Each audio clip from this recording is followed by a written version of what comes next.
I had to know what was happening. So I asked the innkeeper, "What's the big secret? What's going on today?" He looked up and said, "Oh yes, I suppose the Roman centurion would not have heard of Daniel's prophecy. Centuries ago, God told Daniel that our Messiah would be revealed exactly 483 years after Nehemiah was sent to rebuild these walls. We have been counting down the years, the months, and the days for generations. And Leviticus, today is the day. We believe our Messiah is coming today." I walked away stunned by what he said. Could this be true? All of Israel would surely revolt under the leadership of a divine ruler. Even the armies of Rome would be no match for God. It was now almost the 6th hour, and the sun was at its height in the sky when I heard someone shout, "He's coming from the east!" There were no more secrets now. It seemed like the whole city ran toward the eastern gate. By the time I got there, throngs of people had lined the roadway and were shouting, "Hosanna! Hosanna, the Son of David!" I saw others laying their coats and palm branches in the roadway, while others cried out, "Blessed is he who comes in the name of the Lord!" Everyone acted like he was a conqueror or a king. As the crowds drew near and pressed upon me now, I strained to see their Messiah. The adulation of a nation was all around me, and for the first time, nobody even cared who I was. It was all about him. Fighting the crowd, I could only see broken glimpses of him, but what I could barely make out surprised me. Oh, I saw a man, but he was riding on a donkey. As he was just about to pass by me, my feet seemed fastened to the ground. He turned his head just then and looked right at me with those familiar eyes. Oh yes, I recognized their king. He was Jesus.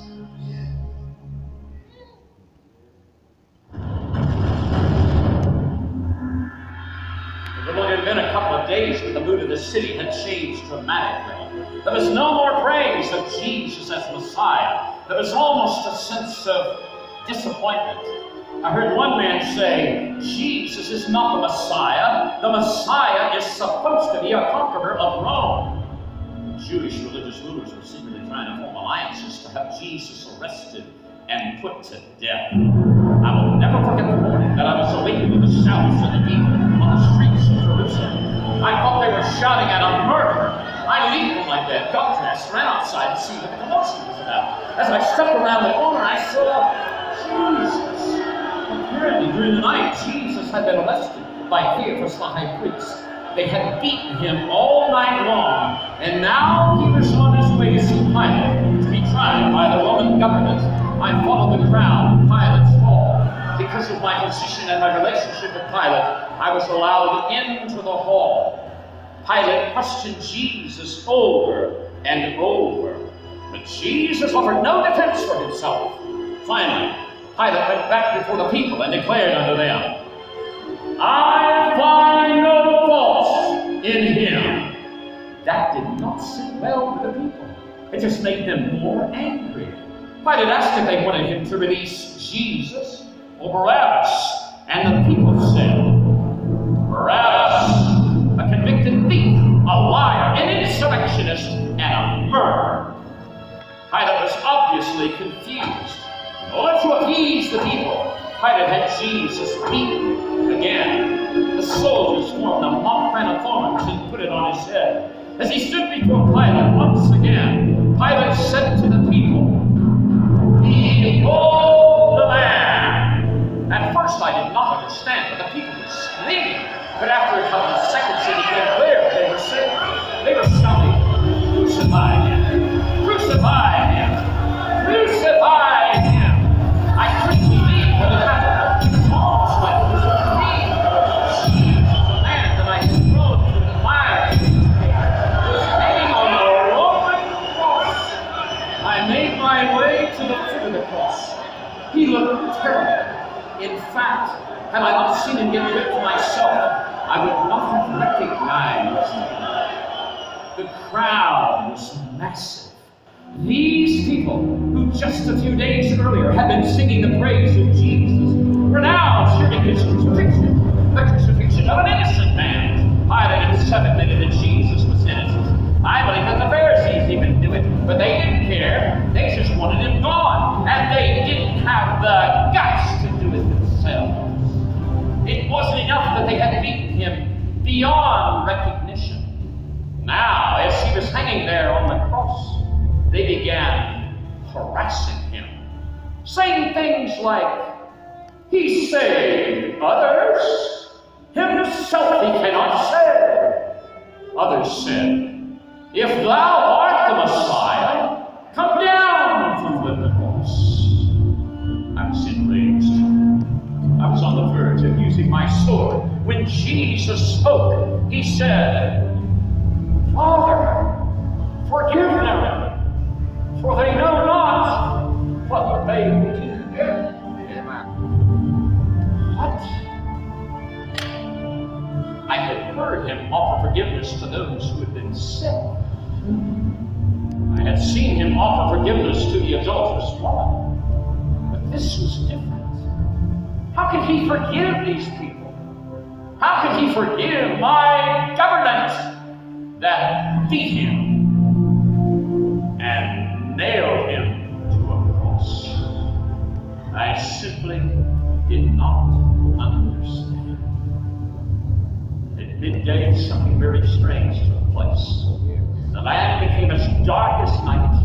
There was no sun, no moon, no stars in the sky. It was as though God himself had snuffed out the lights.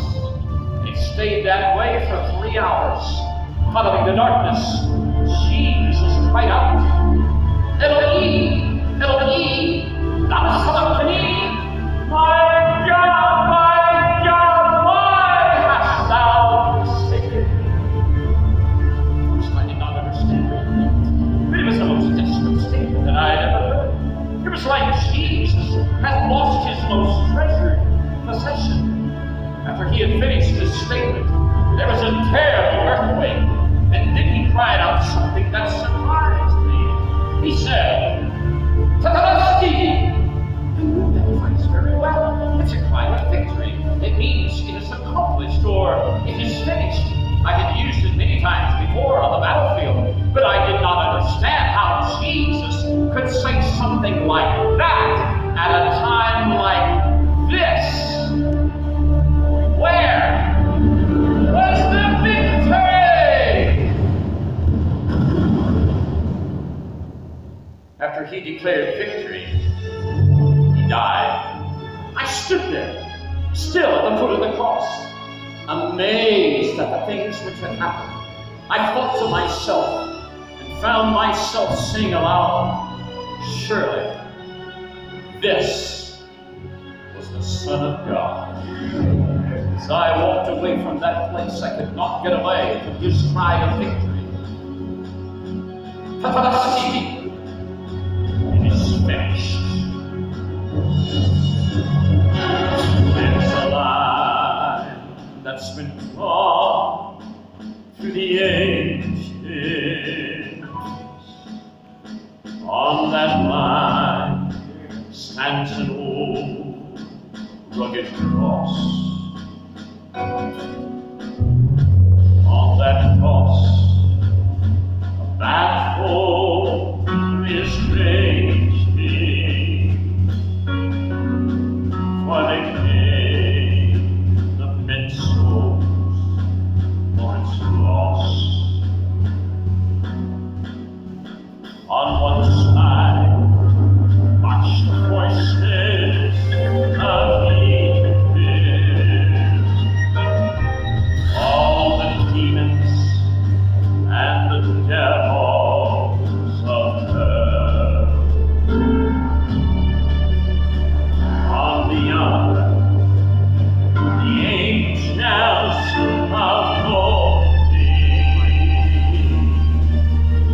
and they meet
yet in my heart a battle was raging. Not all prisoners of war had come home. They were battlefields of my own making. You see, I didn't know that no war had been won. Then I heard that the King of the Ages had fought all my battles for me, and victory was mine for the claiming. And now, praise His name, I am free. It is finished. The battle is over. It is finished. There'll be no more war. It is finished. The end of the conflict. It is finished. And Jesus is Lord. It is finished. And Jesus is Lord. Jesus is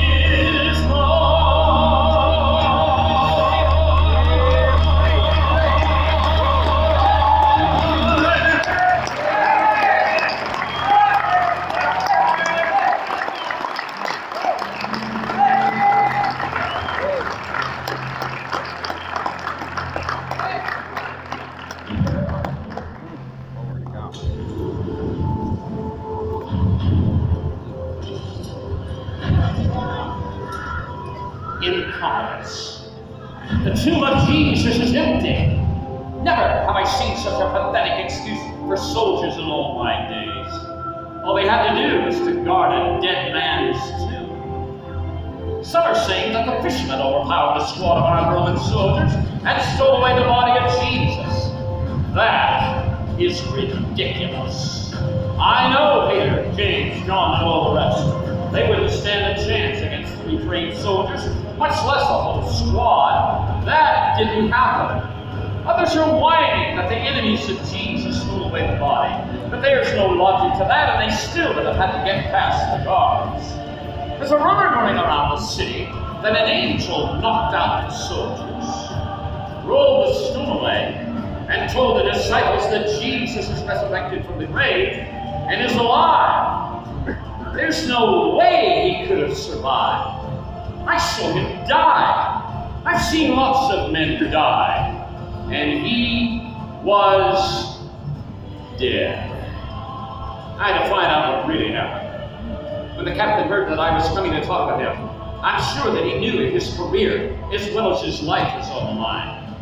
I made him tell me what happened from start to finish 5 times, and every time he told the story, it never changed, no matter how much pressure I applied. I couldn't believe what he was saying. He said that he was finishing his watch just before dawn, when there was a great earthquake. He saw the angel, or something in bright apparel, on a glowing face, and that was the last thing that he saw. He said that he must have blacked out. When he awoke, he saw the stone at the entrance of the tomb had been rolled away.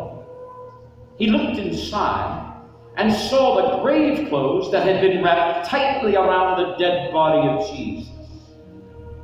They were completely undisturbed, as if the body of Jesus just disappeared.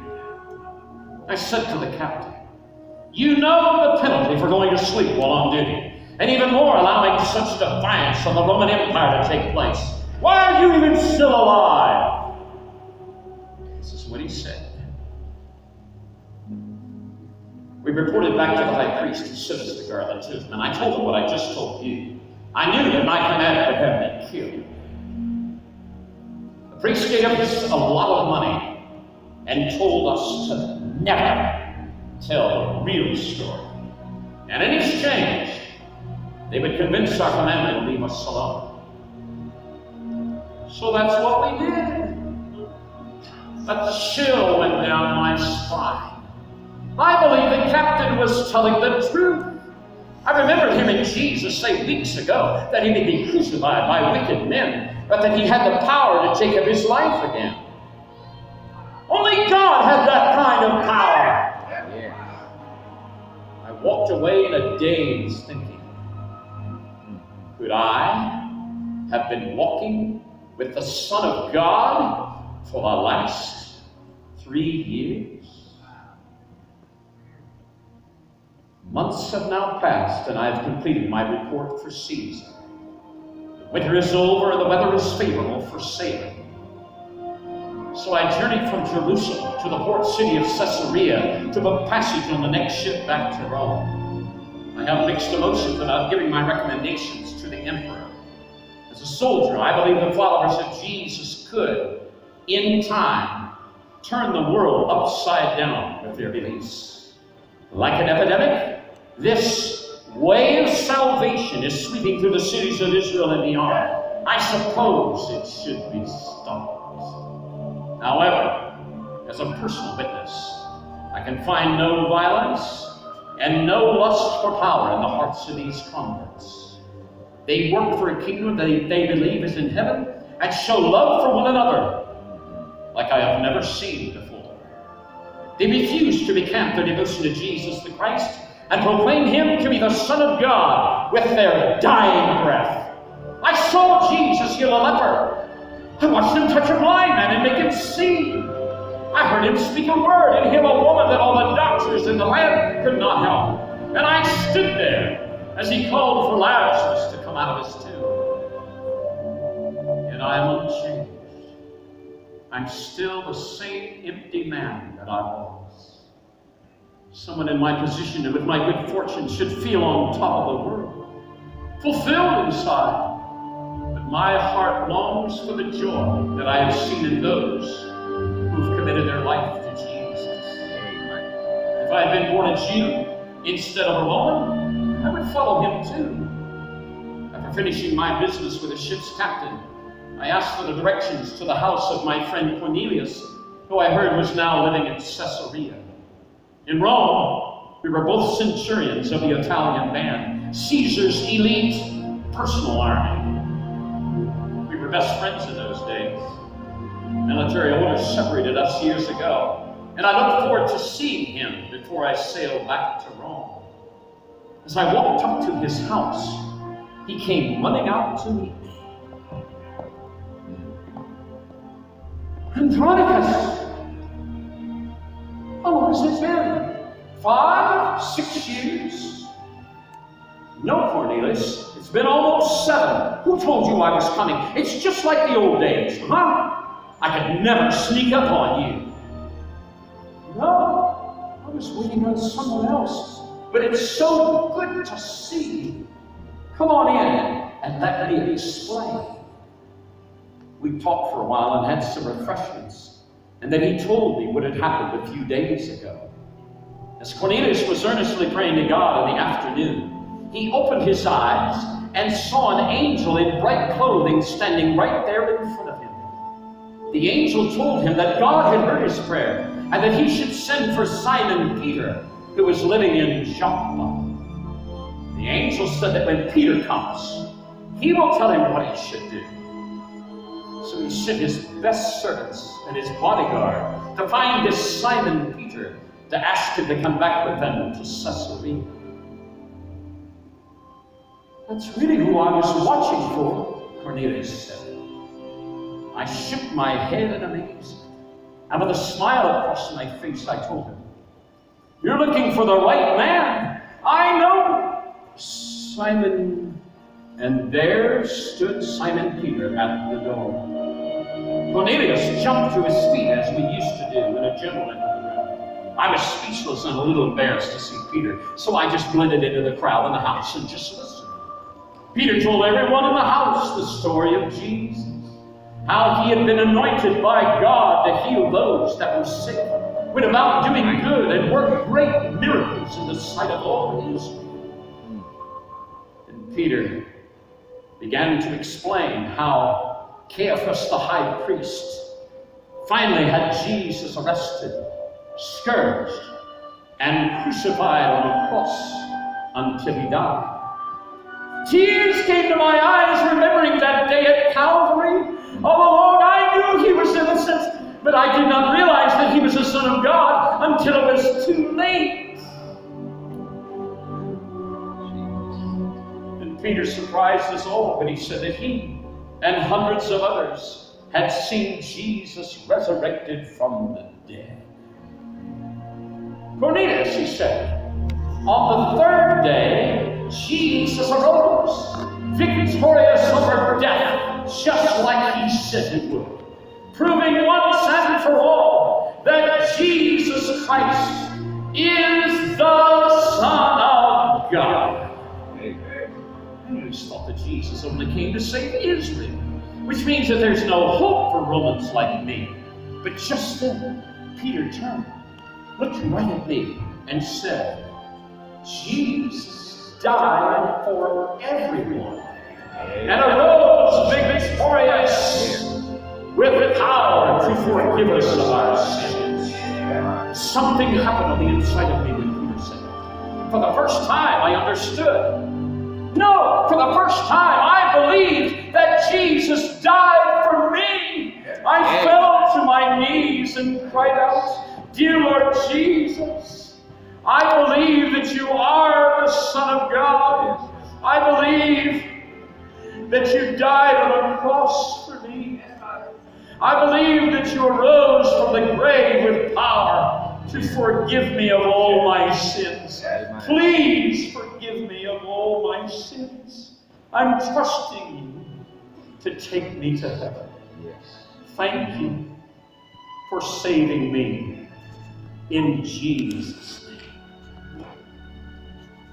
I would ask you just now, if everyone would bow your head and close your eyes, no one looking around. If you have never prayed this prayer I just prayed, I'm going to invite you, and I want to help you. I want to help you to communicate with our Creator tonight, because He's here, and He's been talking to hearts. And if you've never prayed this prayer, I'm going to invite you to just pray it with me. It's a very simple prayer, but it's the most important prayer that you will ever pray in your life. It could determine your eternity. I'm going to ask you to pray this prayer. You can pray it silently, or you can pray it out loud if you like. It doesn't matter. You're not praying to me. You're praying to God.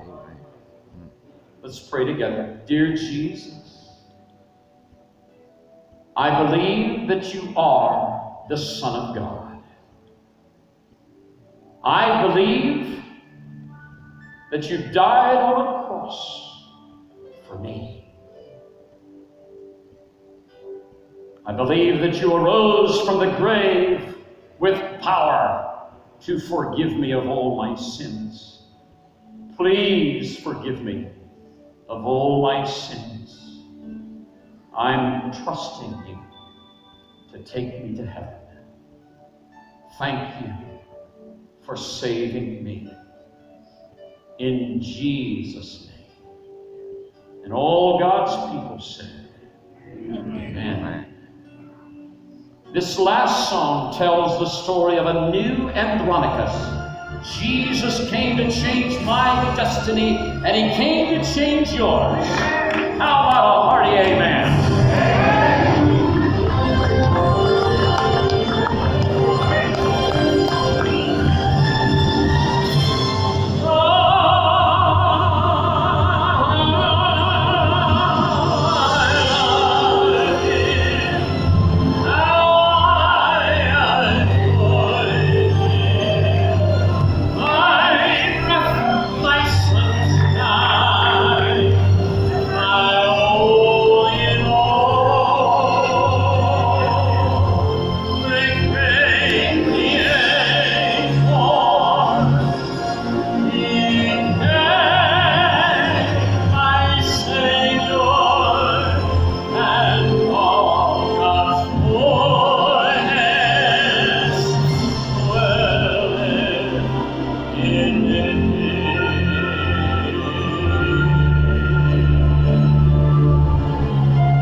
calling.